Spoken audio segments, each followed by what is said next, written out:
Welcome to a noon stage edition of the Talk Shop. In Studio 255, I'm Eric Henderson with Brett Glass and your City Council agenda preview for next week, next Tuesday, actually. Brett Glass.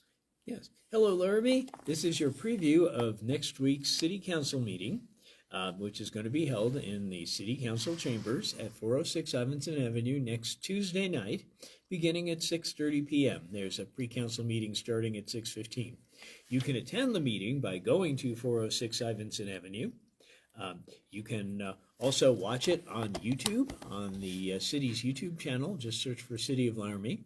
Or you can watch it on Zoom. And the way to watch it on Zoom is to go to the city's website, cityoflaramie.org/agenda center. Find the agenda. It's going to be in the section marked City Council. And in the agenda, there is a link which you can click on in your web browser, which will bring up Zoom and make you part of the meeting. If you either attend in person or attend in Zoom, you can raise your hand and give comments at various times during the meeting, either during the public comment periods or when an individual item comes up. So anyway, the City Council has a fair amount on its plate this coming Tuesday. The meeting is going to start as usual with a call to order, the Pledge of Allegiance, a roll call, and a public comment period where the public can comment on non-agenda items. So for 3 minutes, you get the opportunity to get council's attention and bend their ear on any topic that isn't on the regular agenda for the evening. You can also ask after that they remove an item from what's called the consent agenda. The consent agenda is a list of items that council just passes as a group without considering them individually and without discussing them. If you think that something should be discussed, at that point you can ask that happen.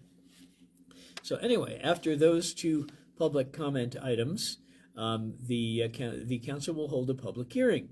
And the public hearing that's going to be happening on Tuesday night will be to transfer a liquor license from the Applebee's, which is shut down on Grand Avenue, to Big D Oil Company, which is the gas station at the corner of 30th and Grand. So I guess they're opening a liquor store since they don't really have a place for you to sit down. So I guess there's going to be a new outlet to buy liquor in town.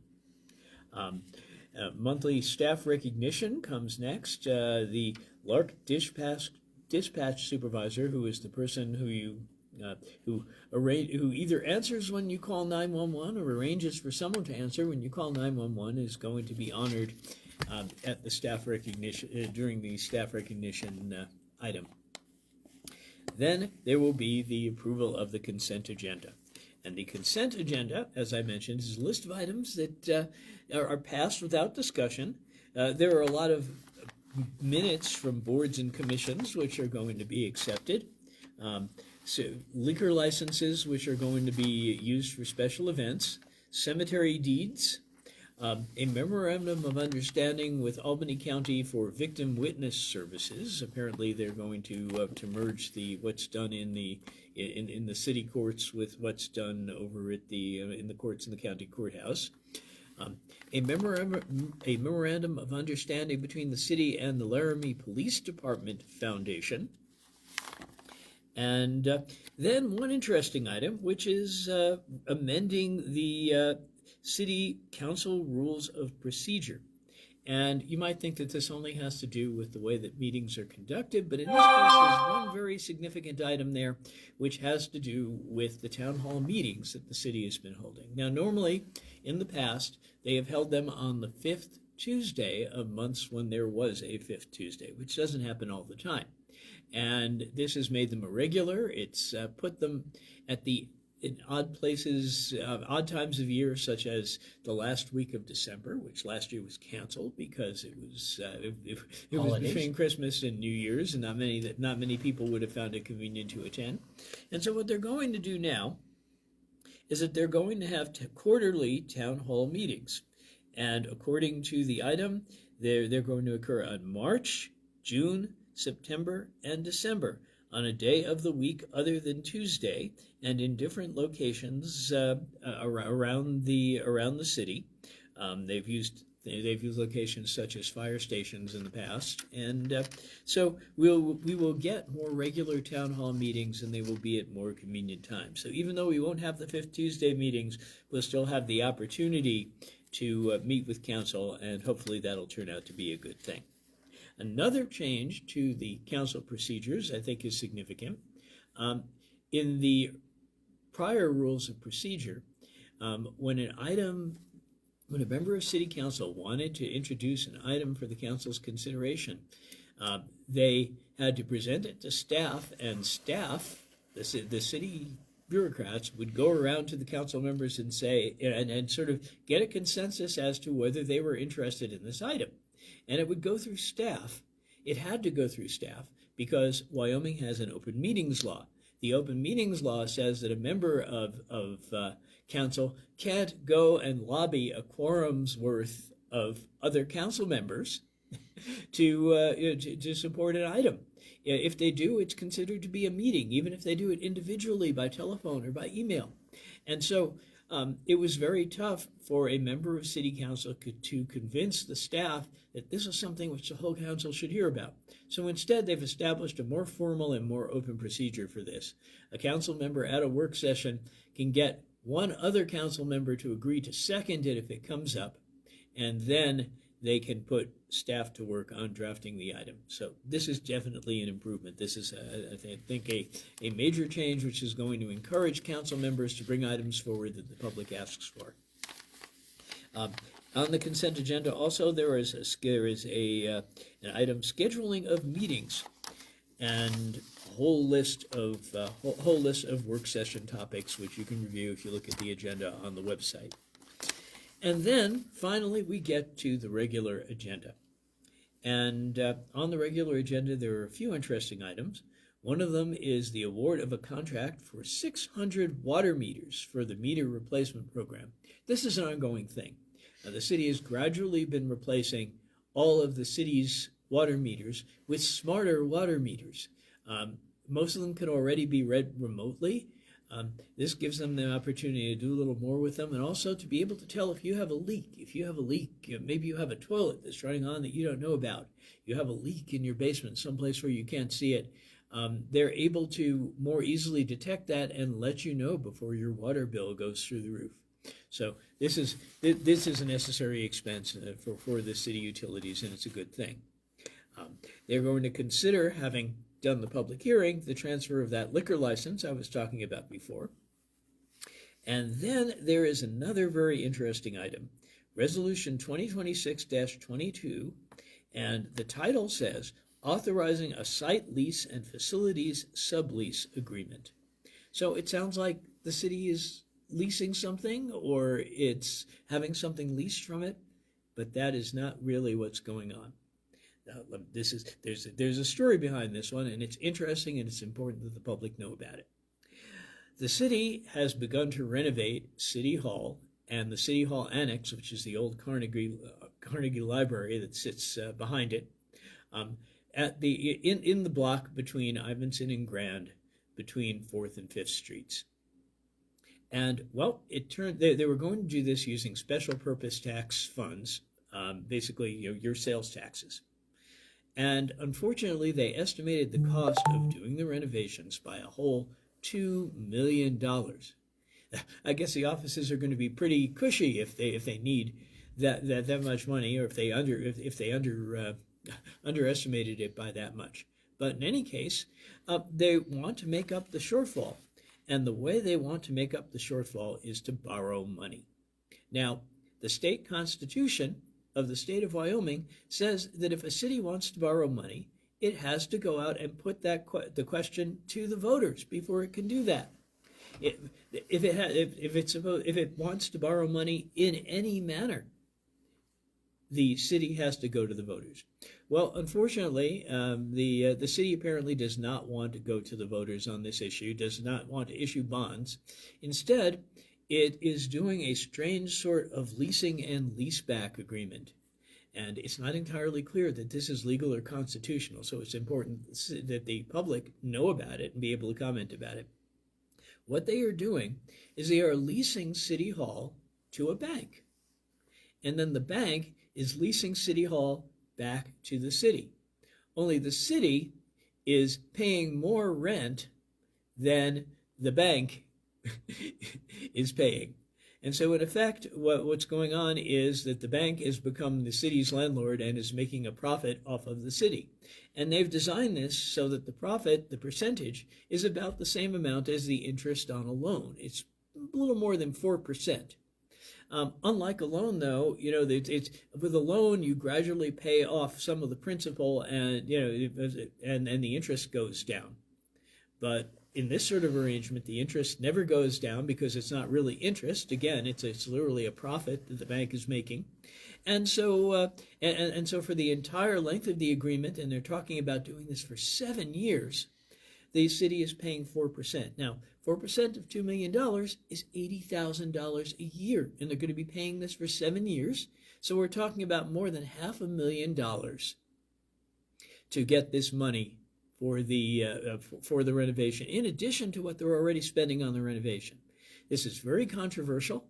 It's not necessarily constitutional because the Constitution actually says that the city can't borrow money in any manner, even through this sort of wonky arrangement where it doesn't look like a loan. So it's really unclear whether this is a good thing to do. It's certainly not an obvious thing to do. And so this is going to be controversial.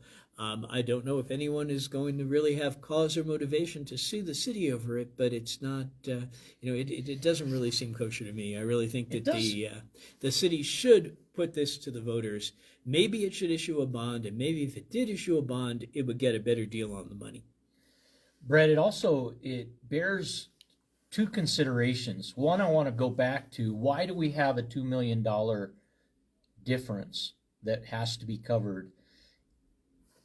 Is that amount a way of expanding government without having the allocation actually be immediately addressed during a budget proceeding in June of a given year?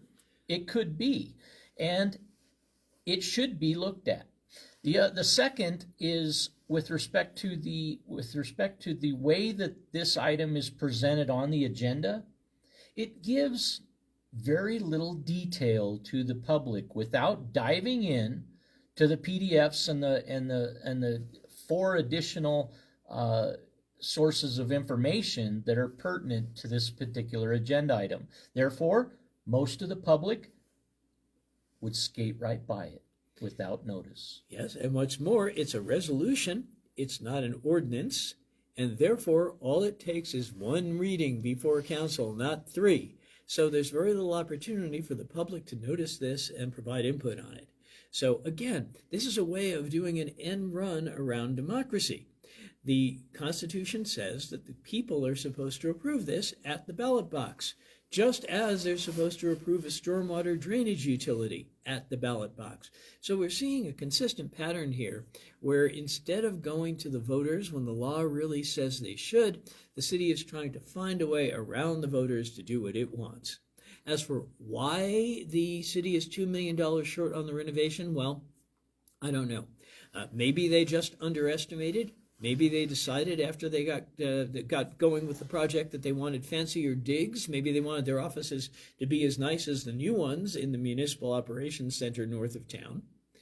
At a point when we're $138 million estimated short of taking care of our drainage in Laramie, Wyoming, we need to start asking more questions. $2 million is an impressive part of 138 million. If we start tracking where we're a million here different than what we expect, then perhaps we need to look administratively. Perhaps we need to look very under a looking glass and evaluate, are we being good stewards of the public dollar with every opportunity possible before we have to see it on our utility bill? Well, that's the thing. $1 million here and $1 million there, and pretty soon you're talking about real money.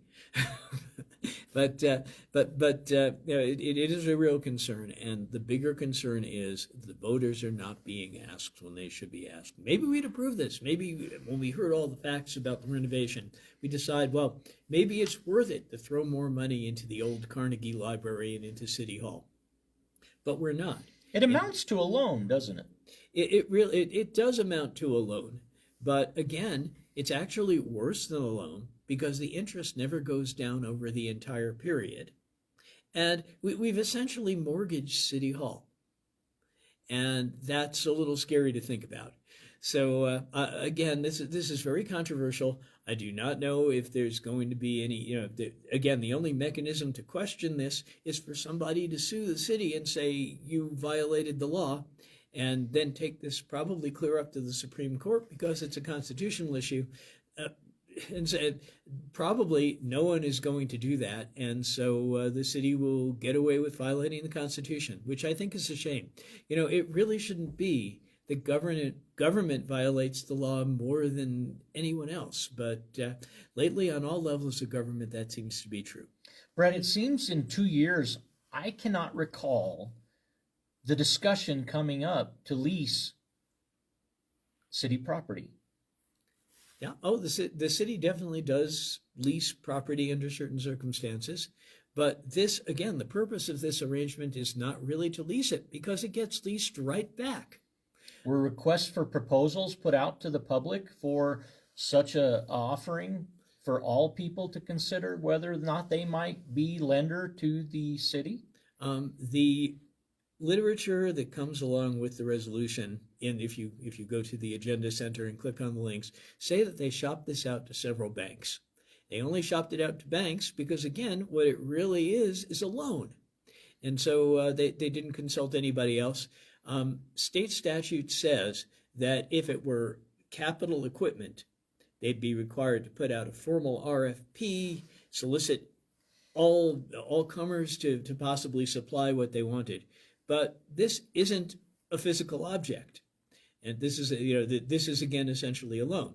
And so they, for better or for worse, the city is allowed to go to vendors it chooses, rather than putting it out for bid.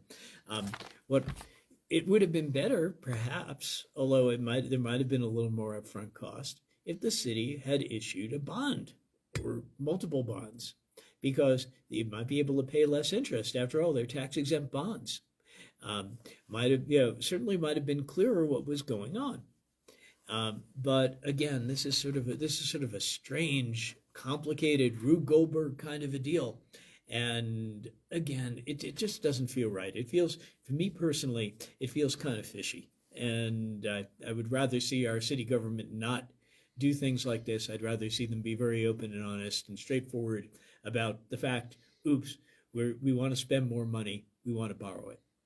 The agenda to preview here did come out early this week. Talk about that. Well, the agenda came out on Thursday instead of Friday. Normally it comes out Friday, and that's I'm not sure the reason for that. I think they may have originally been back when the Boomerang reported on the agenda to beat the news cycle, so that they would not with the paper not being published on Mondays, there'd be very little consideration in the newspaper. But in this case, Monday is a holiday. It's President's Day. And so in order to have 3 business days before the meeting, the city published the agenda a day early this week. Today is Friday, February 13th, and any other items on this highlighted agenda? Okay, there is a resolution supporting the submittal of an application to the Wyoming Department of Agriculture for a 2026 Emergency Insect Management Program grant. That certainly seems reasonable to me. I don't know whether this is concerning something like perhaps mosquito-borne diseases. We think bugs, we think mosquitoes, don't we? Yeah, that's every spring we have to think about mosquitoes, and so maybe this is has something to do with West Nile disease. I'm not exactly positive, but if we can get a grant to handle it, that's a good thing. Resolution number 2026-21, designating recreation project request priorities to the Albany County Recreation Board for funding consideration in fiscal year 2027. They're already talking about recreational facilities, including not only the rec center, but bike paths, trails, all sorts of other things like that. This is essentially telling telling this Albany County Recreation Board, which is kind of a joint board, what the city's priorities are. Original ordinance number 2117, amending Laramie Municipal Code to related to board and commission members. This is a very small edit to the ordinances regarding boards and commissions, and it's making the rules for all of them more uniform. Very simple. It's a reasonable thing to do. And then that's it for the regular agenda. We get to another public comment period where if you're there at the end of the meeting, you can speak for 3 minutes on any topic that wasn't on the agenda. And then there is consideration of future council work session topics. And if you want to see what those are, they're pretty much the same as I talked about last week. There is a list of future work session topics.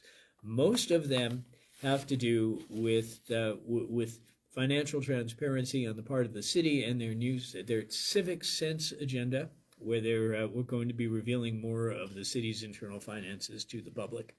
And that's certainly a good thing. I wish that things such as the loan, which the city wants to take out, were as clear as the other city finances are going to be. And that's it for your city council meeting on Tuesday night. Brett Glass, we appreciate you for your preview of this upcoming city council agenda meeting. And want to also ask you, have you made the Forged Laramie display and that effort in the city's on the city's behalf to find out the path that we'll take in the community? Yes. Okay. The Forged Laramie project is a project to revise Laramie Comprehensive Plan. This plan, it's nearly 20 years old. Supposedly a plan for the future of the city of Laramie, and obviously any plan that lasts that long should Time to renew it. Yeah, should be very, very broad, because we can't predict the future. We can't predict the particulars of the future, especially not out over 20 years. If anyone recalls what the Soviet Union used to do, they had 5-year plans, and even those 5-year plans didn't work out because conditions changed faster than the plan did. But the particularity of the previous plan, what was a concern, and the pop-up storefront, which is downtown at the end of Grand Avenue, opposite Coal Creek Coffee, has displays and other sort of activities there where they ask the public, what do you want to plan for the future? What do you want to plan for the future of Laramie? And there are some things there which are short-term. They talk about short-term housing issues. In 20 years, those probably are not going to be valid. So I hope that they don't put too many particulars into the plan about that. They're asking questions about other sorts of development, about business development, and again, we don't know which way the tide is going to flow over 20 years. So again, very general. I was in there, and they had just shifted the display over to talking about mainly housing and economic development from the previous display that they had there prior to their presentation to City Council. And again, the people that I saw in there were commenting on short-term issues. So, I hope Council does listen, but I hope that they take some of this input as short-term things rather than putting them into the long-term plans, because we don't want our plans frozen in stone. One example of the dangers of freezing things in stone is that the old plan, many, many years ago, was very much biased against outdoor advertising. And it was quoted when the City Council considered whether or not to allow digital billboards in the city of Laramie. It was quoted, even though it was that old, as being a reason not to allow them. And, there were many people, especially businesses, that wanted to get onto those billboards and could share time with other people who also wanted to advertise, who were very much in favor of having digital billboards. But because the plan said that, council denied Lamar Outdoor Advertising its the opportunity to put in digital billboards. So we need to be careful about what we do. And I hope, again, we have a good general plan, and I hope we have a plan that allows for allows flexibility if conditions change, because we don't know what's going to happen with the economy. We don't know what's going to happen with, no one even anticipated things such as the tariffs we currently have, that have currently been imposed on the federal level. We certainly don't know what's going to happen 20 years down the road. Brett Glass, we appreciate that on Forge Laramie, right here on the master plan. If you would like to get more detail on that, you go across from, it's down at the Laramie Main Street Alliance office area, isn't it? Yes, it's the office space that was rented by the Laramie Main Street Alliance. There you go. And also by AARP. And the two of them are hosting the Forge Laramie display. So a nice effort. In your opinion, was the Forge Laramie open for public input, or was it highly directed in terms of the direction that they would like to see Forge Laramie take us with a master plan? Yeah. Most of the questions that were asked were very specifically directed and predetermined. There were cards with very specific questions on them where you could write answers to them and put them on pegs on the wall. There was an opportunity to do something more general. There was a map of Laramie up on the wall with an invitation to point out where you would like to see different kinds of development. And there you could not just put a sticker saying, I'd like to see this kind of development here. They also let you put up a Post-it note where you could write comments.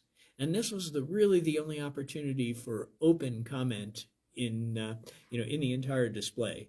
But people were doing it. People were chiming in with specific gripes, complaints, suggestions. So there was a little bit, not as much opportunity for open discussion as I would have liked to see.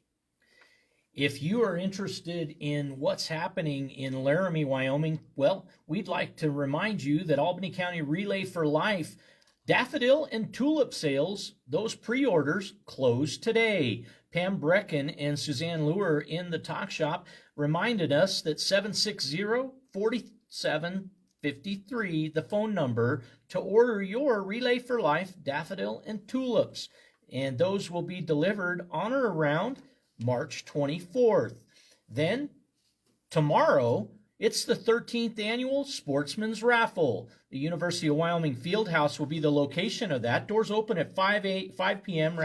and 6 p.m. with dinner and auction going on. Drawings, lots of drawings, with proceeds for this event supporting Ivinson Memorial Hospital, Jeannie Ray, and Meredith Cancer Center. That is the 13th annual for that event. Also celebrating and sponsoring this broadcast, Snowy Range Flea Market and Farm Stand. Congratulations on 2 years in business, and happy birthday, Jackie. And you know it, it's Valentine's Day. Don't forget your loved ones, everybody. Then on February 28th, Family Promise presents Beach Blizzards with beach games, silent auction, and small bites from Divine Eats. This event presented by Laramie Range Ford, the Laramie Boomerang, the Still, and JW Brands. And that is a wrap on today's segment of the Noon Stage. Brett Glass, I appreciate you.